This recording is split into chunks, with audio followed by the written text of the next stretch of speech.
Hey, what's up mga bro? Simula nga nung matrade itong si Jordan Clarkson sa Cleveland Cavaliers ay mas gumanda lalo yung karir niya at lalo na nung iniwan ni LeBron James ang Cleveland ay si Jordan Clarkson na ang naging number 1 go-to guy ng Cleveland.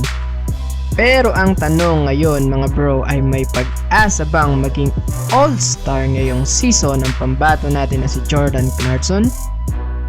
Before that mga bro, please like the video muna mga bro at mag-subscribe at i-click na rin yung notification bell button para hindi ka mahuli sa bawat bagong video natin mga bro. Bago nga i-trade ng Lakers itong si Jordan Clarkson ay napakaganda ng 5 season nito sa Lakers kung saan ay nag-average siya ng 15 points per game mga bro. Dahil nga dyan ay mas dumaming mga Filipino fans ang humanga dito kay Jordan Clarkson. Kaya nung 2017 All-Star vote ay talaga nga namang napakataas na nakuhang vote nitong si Jordan Clarkson na merong 460,979,000 votes mga bro. So pang top 6 nga itong bata natin na mas mataas kumpara kay Damian Lillard at kay D'Angelo Russell. Pero bakit nga ba hindi nakasama itong si Jordan Clarkson noong 2017 All-Star? So ang basihan nga ng vote mga bro ay 50% sa mga fans at 25% naman sa players at 25% naman para sa media vote. Pero kung vote lang naman ang basihan, talaga nga namang napakalaking tulong ng pag-vote ng mga Pinoy. Pero dahil hindi nga kasing sikat ni Jordan Clarkson itong sila LeBron at Curry, ay marahil mababa nga yung vote na nakuha niya sa mga players pati na rin sa mga media. Pero this season ay mas umiingay na yung pangalan ni Jordan Clarkson mga bro. Matapos nga iwan ni LeBron James nitong Cleveland, si Clarkson na talaga ang naging number 1 option pagdating sa offense.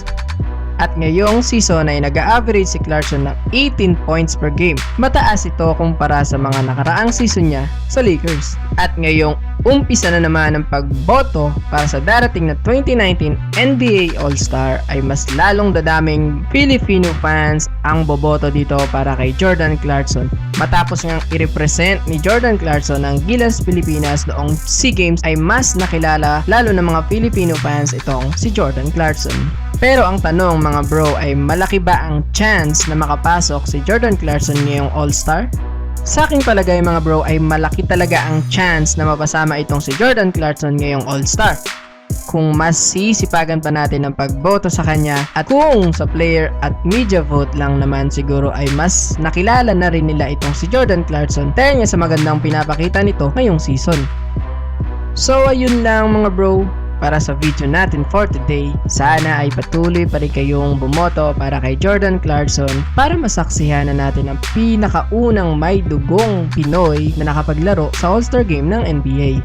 Sobrang nakaka-proud nun kung may isang Filipino ang magre-represent para sa bansa natin. So thank you for watching mga bro. I hope you like the video mga bro. Shoutout muna kay Devilgan Amano, Romnick Cuestas at kay Clive Donaire. So this is the Bro TV. Peace bro.